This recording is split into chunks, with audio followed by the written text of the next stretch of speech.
Welcome to the Fleet Success Show, a podcast dedicated to talking about the fundamentals, standards, and best practices that empower today's fleets to achieve fleet success.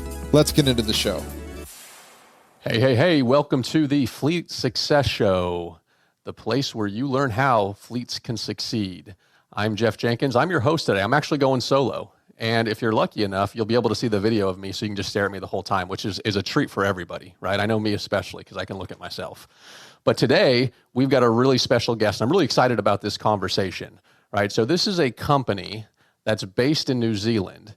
And my guest, Mr. Tim Boyle, he has the coolest accent that we've had on this show and that we will probably ever have on this show. So welcome, Tim. Glad to have you. Absolute pleasure to be here. And now you've made me hugely self-conscious about my accent. Putting on that half American sort of accent that I put on as soon as I jump off a plane in the US. Right. Well, I tell you what, you know, when we grow up as kids in America, especially like on the West Coast where we don't really have a huge accent, there's always those countries where you're like, man, I wish I had an accent from there and there. And New Zealand, Australia, it's always number one out of everybody I've ever talked to. So I wouldn't feel self-conscious at all. You just rock that. Yeah, it is a bit of a complex that I've developed spending so much time in the US over the last couple of years. And there's certain pieces of vocabulary that I need to sort of switch as soon as I get off the plane as well. I still get looks from our team up in the US when I say things and they have absolutely no idea what I'm talking about. So bear with me if I'm using some words that don't make a lot of sense and feel free to pull me up on them. Well, I don't think we'll have that problem, but I do have a question just so everyone knows. What is the one term or word that you use in New Zealand that means something totally different here in the US that people get confused by? Well, one, this definitely happens at the airport when I get off the plane. We call a trunk a boot. Okay. And it's quite an English term. You might have heard of it. But as soon as I walk out to the taxi stand at an airport, I say to the driver, can I put my suitcase in your boot? And he looks at me with a very, very odd look until I correct myself and say, I mean your trunk. So that's something that has definitely tripped me up a little bit over the years. Yeah, it doesn't surprise me at all. If you asked me if you could put something in my boot, I'd look at you a little odd too. So, all right. Well, your company, Whip Around, can you kind of like give us just an overview of Whip Around? So just explain what it does, but we also are interested in why you started this company and, you know, why you thought there was a need in the marketplace for your product. Absolutely. Well, Whip Around, in essence, is a fleet inspection and maintenance management platform. But I guess where we really focus, the core of our product is around inspections. And where we started life was obviously down here in New Zealand and Australia and this part of the world.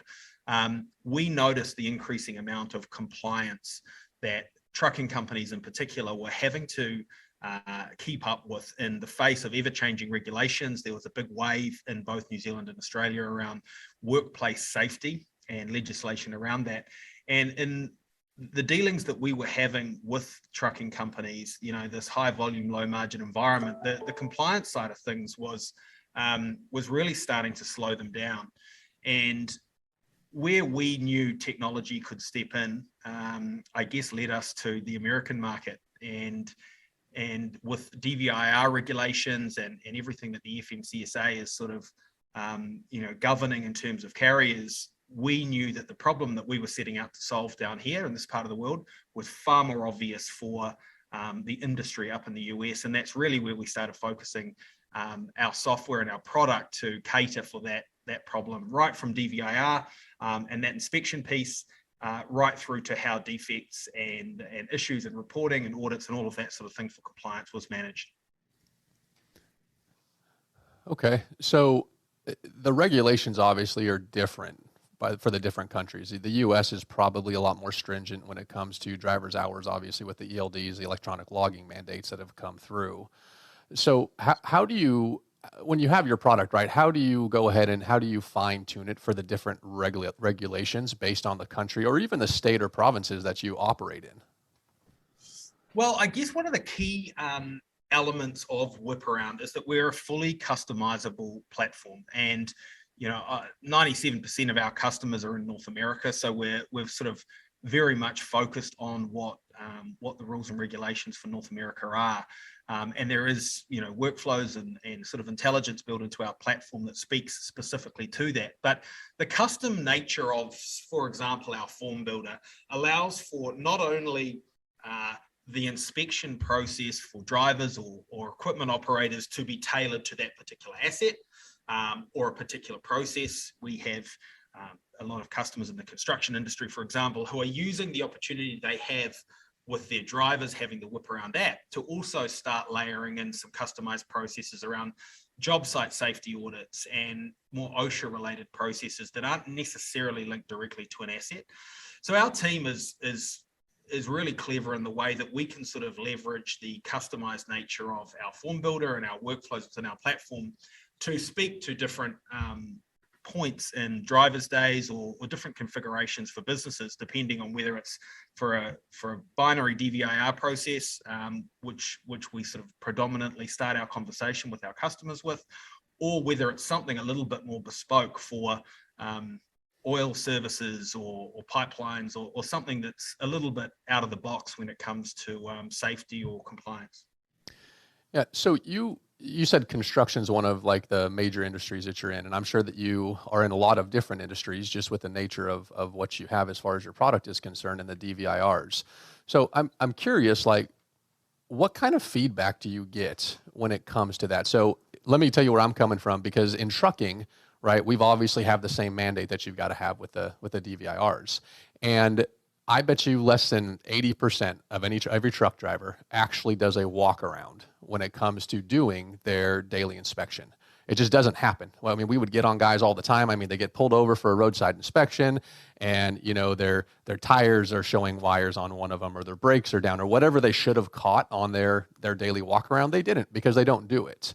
Right. So kind of how do you talk to these people you're selling to about how you get your drivers, whether it be in a pickup truck, a big rig, whatever it may be, how do you get them to do that daily inspection? And what's really the motivation behind that? I think that's it's a great point, and it's sort of at the heart of how Whip Around sets itself apart from, certainly a lot of the DVIR compliance add-ons for the ELD market, which are really sort of tap and accept vehicle condition. With that customized nature of what we do, and where we really find a home in what is a really saturated market in the sense of transport technology, is becoming an absolute specialist in what we do, and that kind of niche player in inspections, and really championing that above all else, I think is how we manage to have really productive conversations and show value to our customers. One of the things that we have focused on over the years in the way that we build our product for this exact reason is little features within our form builder that give our fleet managers or other users within the platform the ability to customize forms that force things like photos. So a real life example of that, a lot of our customers would use our form builder to force a photo of one side of a vehicle, the rear of a vehicle, the other side of it, potentially the windscreen, tires. And the operator, when they're using our app, can't skip past those or just flag them. They're actually forced to take a photo. And what we've found is that having the sort of forced nature of that component of the inspection means that drivers, if they are that way inclined, aren't able to sort of sit in the cab and pencil whip even a digital inspection, because they're having to get out and take pictures of things that can't be faked. And that really starts once you get the drivers out of the cab and you've incentivized them to go and inspect a vehicle or a piece of machinery, and they're going to have that kind of digital accountability about where they did it, when they did it, the photos to prove that they were at certain sort of points in the inspection. Not only is the fleet manager or the mechanic or the stakeholder who wants that information going to get much richer detail, but you're actually getting the hardest hurdle of that driver out of the cab, and they're more likely to conduct a thorough inspection along the lines of what's been requested than if they're given the opportunity to just sit in the cab and pencil whip things away.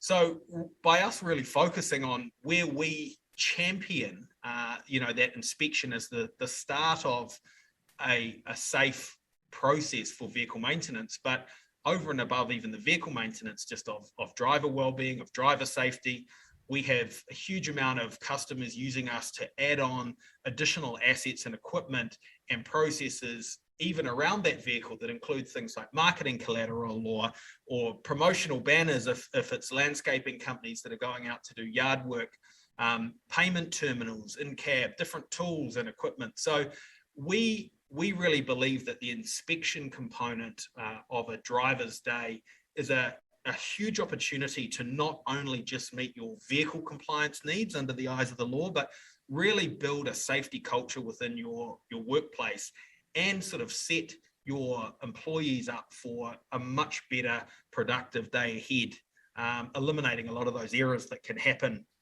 certainly via paper-based processes if you have them in place at all. Yeah. So what's interesting is, these drivers that neglect to do these DVIRs every day, they'll get out on the road and they'll break down and they'll waste 4, 5, 6 hours waiting for a roadside service to come across, or they're put out of service by the DOT, or whatever their case may be. And they don't recognize that 15 minutes they could have spent walking around and recognizing those problems was going to save them all this hassle down the road, which is amazing to me because of how often it's neglected. Now, one of the things that you said was about incentivizing drivers to go ahead and to do their DVIR every single day.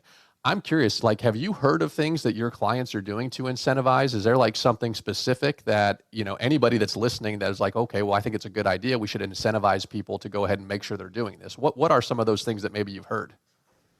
We've heard some really creative ways that our customers have done this, and our software provides leaderboards within the dashboard that are a very quick and easy way for management to ascertain who's done their inspections, who hasn't. We obviously have sort of exception reporting functionality in there that really points to compliance risk, but it is a good tool to be able to reflect back very quickly and easily at which drivers or operators have or haven't done the required inspections. And I guess that gives the ability to management to incentivize them in any way that they see fit. It's the old carrot or the whip kind of analogy, and we see both ends of that scale where businesses put compliance and their safety posture really at the forefront of their work culture, and they're incentivizing through bonuses, whether that's sort of weekly, monthly kind of spiff bonuses for top performers or purely just meeting compliance requirements. We've seen other companies, usually larger companies, where their actual annual bonuses are tied to year-long compliance with processes like DVIR.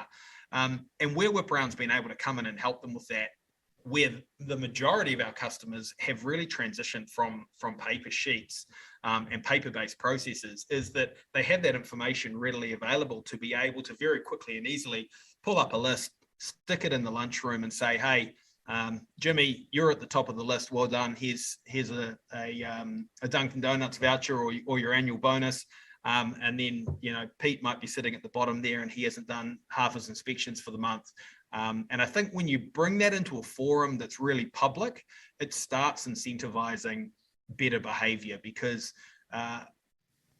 no doubt getting, in some industries it's better or worse, but getting drivers to buy into new technology is a really significant process in the long-term success of a business like ours. We need to be able to show value to different stakeholders, but unless the drivers are using our platform, they're submitting inspections, they're thoroughly doing inspections and using it as it was designed to, the downstream effects of that, don't have as greater impact. So we're absolutely obsessed with how we can incentivize drivers by building really simple software, by making the feedback loop of that information and issues that they identify as part of vehicle maintenance and safety are actually getting addressed. And I think that's something that's really important to drivers, is it's not just about being told to do something. They buy into our product because it gives them a forum to be able to identify issues that are happening without it getting lost in a stack of paper at the back office, without that communication loop coming back to them, without them getting back in a vehicle the next day and having really clear visibility about whether that's safe to drive, whether they're going to be caught up in an incident or violations. That's really where technology can not only provide value to the business owner, to the fleet manager, safety directors, and those sort of stakeholders, but really adds value to the drivers as well. And I think that is a self sort of incentivizing process that that once drivers buy into that, then it's a self-fulfilling prophecy that they're getting more out of the platform as well, over and above a voucher or a bonus or whatever it might be. Right. No, I'd agree with you. I am curious though. You mentioned Dunkin' Donuts. What's your go-to donut from Dunkin'? I just got to ask. Well, I actually probably couldn't tell you because I generally try and stay as healthy as I possibly can when I get to the US, which never happens because the food's just so sensational that, if I had to go a cheeseburger or a chicken sandwich, then I'd probably go that over a Dunkin' Donut. So I don't know if I've got a go-to be honest. All right. Well, you mentioned Dunkin' Donuts. My favorite donut ever is the chocolate cake donut from Dunkin' Donuts, little glaze on the top of it. Fantastic. So totally off point, but you got me thinking about donuts. So. Yeah, fantastic. Well, we do see, and Dunkin' Donuts did sort of turn a light bulb on in my head because there are platforms out there, and it's certainly something that we're considering in due course. There's a whole sort of emerging scene of rewards as a service, or RAS as they're calling it.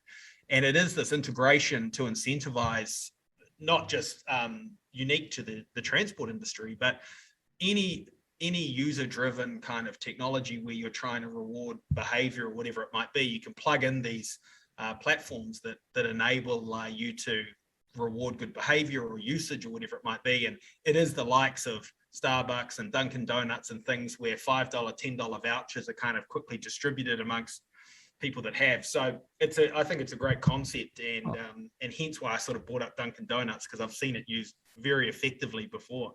So is that something you guys are thinking about doing? Yeah, look, I believe it is. It's certainly on our roadmap. There's always a million things on our roadmap. We talk to as many customers as we can every day and every week to sort of find out where we can add more value and eliminate problems in their day-to-day beyond what we currently do. And so we balance that with where we think we should be going, what our customers are telling us, what the industry is telling us, what the data is telling us. But that kind of driver incentivized or user incentivized strategy to try and build engagement on our platform is always really close to the top of that list, if not at the top of that list.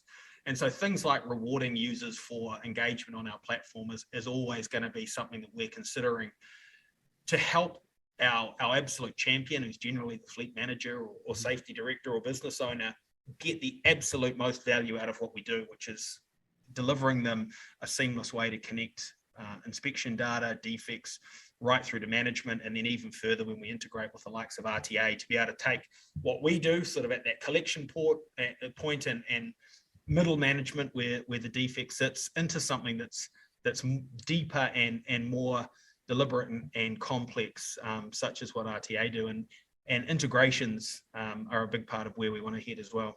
Yeah, it's a great idea. So I'm gonna flip the script a little bit. So this is the Fleet Success Podcast, and we've gone through our second through our fifth episodes. We're about the pillars that we say are about fleet success.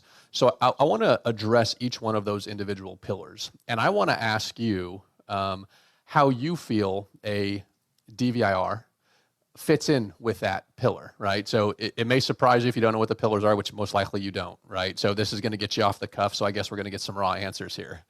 But the first one is stakeholder satisfaction, right? And so we classify stakeholders as pretty much anybody that's affected, right, by that fleet management system, the driver, the mechanics, the motoring public, right? So how is a DVIR going to benefit really, and create that stakeholder satisfaction, which you actually mentioned stakeholders, I think 3 times in your previous comments? Well, we look at it a couple of different ways, and DVIR is a core component of what we do. But a lot of our customers, the way we talk about it, we talk about whip arounds, and our customers came up with that, not us. And they say, well, I've had my drivers do their whip around today, or these guys are doing their whip arounds, where they started using that terminology.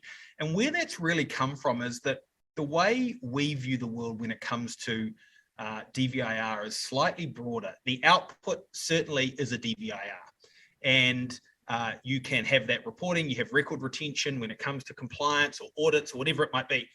The DVIR process is there, and we have that nailed and compliant, and the review, the signatures and all of that. But when it comes to stakeholder value, Where we offer something over and above just DVIR is when we start incorporating other elements into our inspection flow, our whip around flow, that are relevant to people just beyond the fleet department or fleet management or safety. And we have different components within our forms that relate to driver well-being, to HR. We have really fringe use cases around people submitting leave requests and things using our form. During COVID, we had a set of questions that was could be dropped into different inspection flows that asked the driver how they were feeling, whether they had symptoms, that would then alert the HR personnel in a business that there were some early indicators that someone may not need to come to the workspace or may have COVID or may be feeling unwell. We have different components around processes I touched on with OSHA. We have different items in our cards that relate to things completely unrelated to vehicles, for example. And so all of these different things can be connected to different stakeholders within the business. And we know that we can build on that concept even further. And the DVIR, as it's affectionately known and written into the law, to us is actually a broader opportunity to capture a lot of information and to prepare the driver or the operator for their shift if they're doing a reviewing inspection, a pre-trip in the morning, or whether it's that end of shift DVIR that sets that vehicle and that process up for the following day. So we think stakeholder value is pretty wide ranging, and the way that we configure forms for people is beyond just DVIR. The DVIR is really the moment that's written into the law that these inspections should take place. What happens and what is collected in that process is sort of up to the carrier and their needs, and then whoever within their organization needs visibility on the outcome of those questions or those photos or that data, we can give them the value of that really quickly and instantaneously through our digital platform. Okay. Well, good. I was actually going to ask you at the end of our conversation how the name whip around came out to be, but you just answered it right there. So I've never heard that term, that the driver's doing a quick whip around of their vehicle. So that's very... And I've got to give my co-founder James the credit for that one, probably. I'm not going to lie, there was probably 99 other names that were being thrashed around when we were conceptualizing what we were going to do with the software. And I can still see him now standing in a car park in a moment of frustration, circling his arms around going, what is this that we're asking people to do? What is it? They're whipping around this vehicle. They're doing an inspection, and we just looked at each other, and whether it was a moment of exhaustion, we couldn't be bothered thinking anymore, or whether the penny had dropped, but whip around really has stuck. And the fact our customers are referring to their inspection process now as whip arounds, I'm not going to lie, it is a kind of unusual name, and I think that helps us in some cases because people don't forget it, or they question it, or they think about it for a couple of seconds, which may make us a little bit more memorable, but we're stuck with it now anyway, and I have to say we do love it. Yeah, it's fantastic. I agree. So our second pillar is intentional culture. So intentional culture is a clear, defined culture, right? It's not something that's accidental. It's something you live up to. So when it comes to a DVIR, right, how is that relatable when we talk about these fleets and the culture that they're setting for their people? We love intentional culture. We have it internally here at Whip Around. Jeff, you can probably see on the wall behind me the values that we have. And so we have a very intentional culture framework here at Whip Around that we sort of live and die by. And we think that the values that we have a real resonance, not just for us internally as a team, but they also have a really significant kind of impact on our customers. And so we do try and carry that thinking across into the way that we deal with our customers and the way that our technology helps them. And at the bottom sort of layer of that is we absolutely believe that to be able to iterate and measure and monitor and put in place a framework to drive intentional culture, you need to be able to track it and measure it. And so having a digital framework to be able to do that, like Whip Around, where you can customize the processes and the way that you want things to happen when it comes to safety, and in transport, safety is a huge component of culture. There are other layers of that over and above, obviously, which are important to service and to customer experience and things. But safety has to sit at a foundational level for transport to be successful. And to be able to put processes in place and have the ability for drivers to follow them how you intend for that to happen in a particular order, to be able to have confidence that things have been done at a particular time, at a particular location, in a particular way, that the outcome of that process is then with the correct people, whether it's dispatch or the people that make decisions on whether vehicles need to be out of service or the timeliness of repairs. And then to be able to go back and reflect on all of those things at moments in time. We do a lot of work with our transport consultants on the safety management cycle, and where our software can help carriers sort of deploy, monitor, measure, and reflect on their safety management cycle, which is quite a holistic kind of view of how many businesses should map out their safety culture. And one of the key pillars is being able to go back and reflect. If you have that high standard of performance and of safety and of compliance, then when something does inevitably go wrong, and often these things happen for reasons that are sort of unforeseen, you can go back and eventually see the chain of responsibility as to how that happened. Who was responsible? Did you have the right process in place? How are you going to rectify that in a way that it will diminish the chances of it happening again? And that's where I think the intentional culture piece is very outward in using a platform like Whiparound, because having an inspection process in a defined way that is accountable and measurable is the only way I think you're going to be able to keep iterating changes to it, to improve it, to stick things up in the lunchroom to say we are paying attention to this. This is important to us. And everyone kind of buys into it from there, whether it's, again, back into that incentivization kind of strategy where you're giving people a bit of a carrot to play by the rules, or just making it continuous. And repetition is a huge part of intentional culture as well. And by forcing a piece in every day that is certainly prescribed by the law when it comes to DVIR, but using that opportunity to then layer in a couple of other things that can point to culture. We have a lot of limousine companies and passenger companies that use Whiparound, and some of them are not bound by DVIR regulations. They are, depending on the threshold and size and distance and things, bound by other FMCSA rules and regs. But we have some of them using that pre-trip inspection or end of trip inspection to get their drivers to take a selfie of whether they're looking presentable, whether their tie's clean, taking pictures of their shoes, because to them, it's less the compliance side of things that's really important. It's the customer experience. They want the repeat business. They know that their customers want clean cars, smart looking drivers, and all of those things can add up, and you can lose customers very quickly if you're not doing that. So that's sort of where intentional culture comes in, is leveraging a technology to make it constant, make it repeatable and measurable, I guess.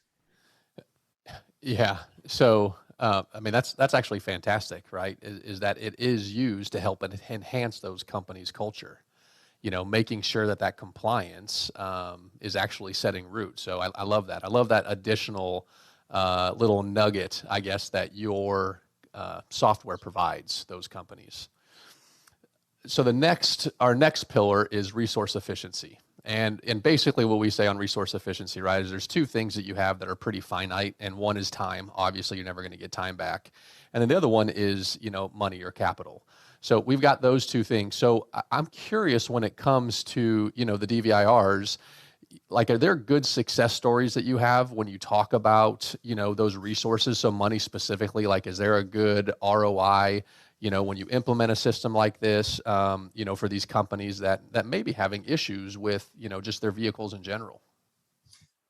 Absolutely. On the money front, it's always been an interesting one for us to quantify. And we ask the question a lot. We just get so many different answers from it that I don't have a one sentence answer to say, we have a promise, we're going to save you X or make you Y, because we see so many different use cases for Whiparound in and around the inspection piece that everyone sees and has observations that kind of differ from one another. And I guess the undercurrent of that is something that we have to go out and educate people with every day, in the sense that paper processes, who is largely our chief competitor out in the marketplace, is we want to take people on a journey from paper.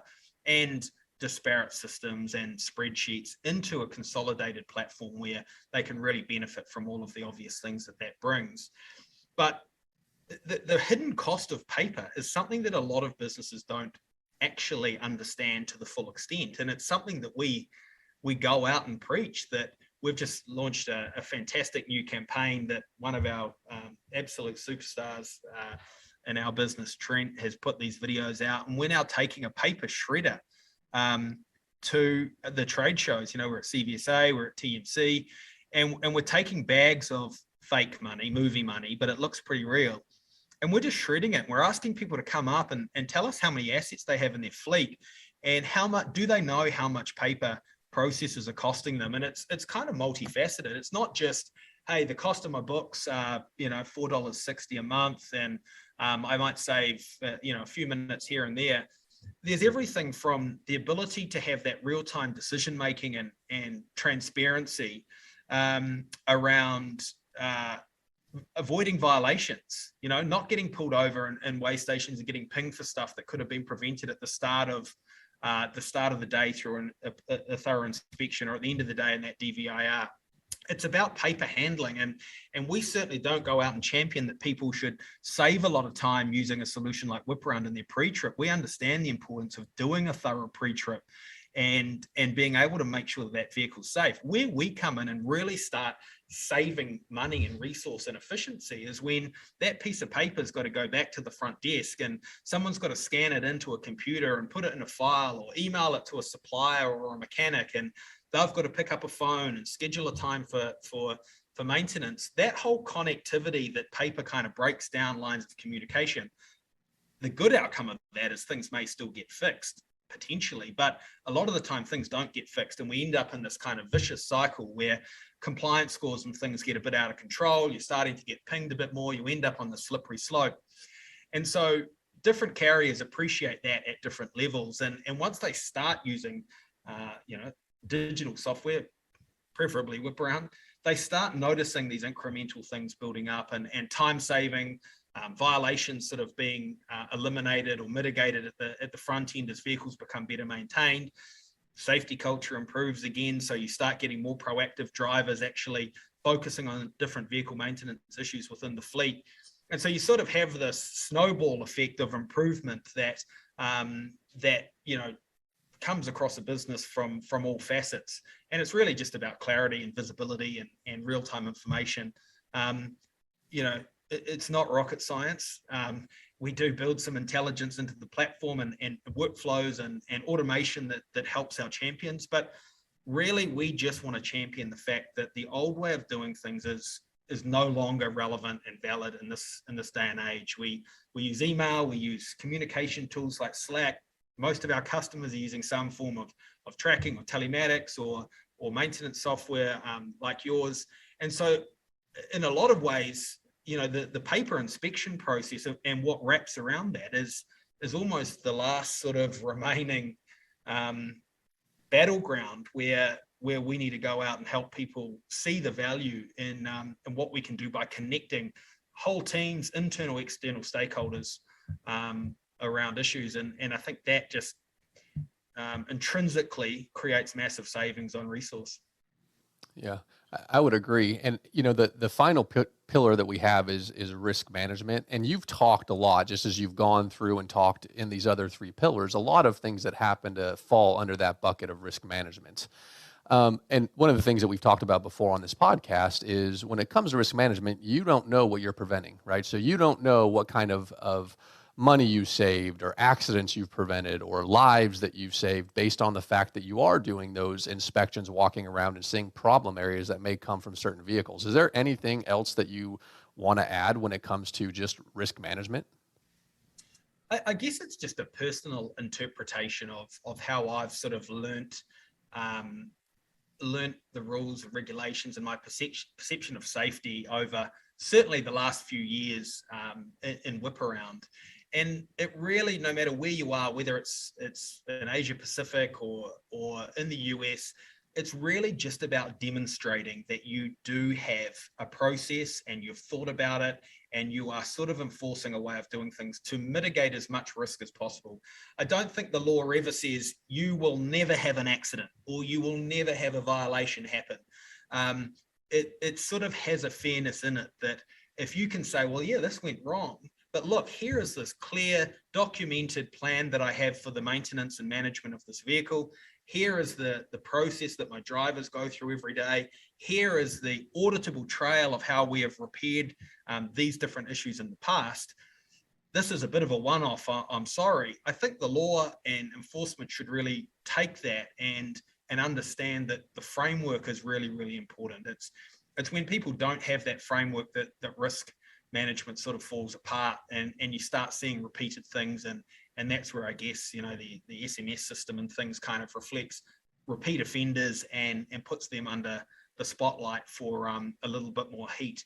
So risk management, I think, is about planning. It's about reflection, and personally, having not ever had to manage a fleet on paper before, I just don't know how companies can still do that effectively in the age of digital connectivity, and the even now the FMCSA is obviously predominantly conducting offsite audits, and that relies on someone not being there. Paper has to be digitized, and COVID's really accelerated that. So having that information already in a digital format and already available now, should you end up in that place, you're already ahead of the game than trying to go through filing cabinets and spend your weekend scanning DVIRs and maintenance records in before you email them off.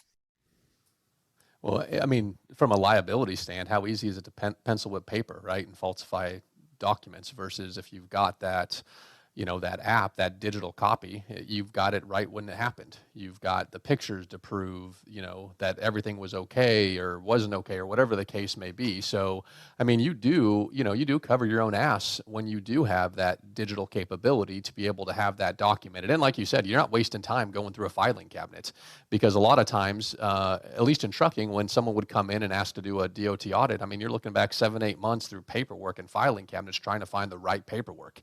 Drivers didn't turn it in, or it got lost, or something happened. So, I mean, it's definitely a lot more organized to go digital, obviously, than to do paper. Absolutely. And most of our customers, I have to say, use our solution beyond what the law requires them to do. And the most obvious sense of that, I guess, is DVIR requires an end of day or end of shift inspection to identify those issues, and that provides in a lot of cases, an overnight period of time before that vehicle might be on the road again to effect those repairs and have them signed off for the next driver. But we start seeing a lot more customers also asking their drivers to conduct a proper pre-trip, not just in the eyes of DVIR, which is viewing any defects from the previous inspection and signing off that those repairs have been effected or the vehicle is in safe working order. They're actually using that pre-trip in a slightly different way. Yes, to inspect the vehicle, but also to actually go through and not just review that last inspection, look at all those elements again, ask the driver questions. Have you reviewed your route for the day? Are you prepared? Is the weather going to provide you any sort of challenges? And that information isn't necessarily popping up on a dashboard, but it's the pre-trip inspection that's getting the drivers mentally in the zone for the day. And it's using that opportunity not just at the end of the day to conduct the vehicle inspection. It's developing that great safety posture where you're weaving that sort of that compliance view and safe view of the world, throughout the day, looking at cargo securement and all sorts of things like that. That we just make it really easy and usable for them to do it. But it's far in excess of what necessarily the law asks them to do when it comes to just DVIR. Right. Well, I mean, that's awesome. Like, I mean, you've given us a lot as far as when it comes to DVIR on why it's important, how your solution works, and why it can be affected in different fleets. Do you have any, I mean, I've enjoyed the conversation. Do you have any closing remarks or comments that you want to make for our listeners? Nothing. I've thoroughly enjoyed the conversation, and I really appreciate the opportunity to sit and talk. Love the podcast, and have really enjoyed our relationship with RTA over the years. I had the privilege of being in Vegas at the conference beginning of last year. Could have been the last time I was in setting foot in the US, actually. But we really believe in an integrated ecosystem of technology. When we started Whip Around, we were a siloed product, and we thought the value that we provided our customers would stand on its own. Where we've evolved over the last few years is really this trend towards so many different systems coming together to provide paired value and aligning and connecting of information, and it's something that we're going to champion at Whip Around. And we're talking to a lot of people at the moment, some big names that we're integrating with and sharing information with, that kind of pairs our periphery kind of data collection from Whip Around with maybe OEM data or tracking data or whatever it might be from telematics. And so we hope to keep chatting about where we are and new partners and things like that. And obviously anyone out there who has listened to the pains of paper or sees it in their day-to-day lives, Whip Around would certainly love to have a conversation and show you what we can do. It's what we do every day. We live and breathe it, and we're focused on it. Awesome. Well, it's been a pleasure, Tim. Thanks for joining us. For our listeners, if you've got any questions, comments, or anything, go ahead and give us an email, podcast@rtafleet.com. We're also on social media. Hit us up on LinkedIn, hit us up on Facebook, Instagram. You tell your friends, tell your coworkers. We really enjoy doing this, and we hope that you're taking this information, that you're able to apply it into your daily jobs to help make your fleets more successful. So thank you, and stay tuned for our episode next week, and Whip Around on Tuesday with us. We appreciate you. Thanks for joining us on this episode of the Fleet Success Show. If you liked our show, we'd appreciate your 5-star review. Be sure to subscribe anywhere you listen to podcasts, and come hang out with us anywhere on social media @Fleet Success. See you next time.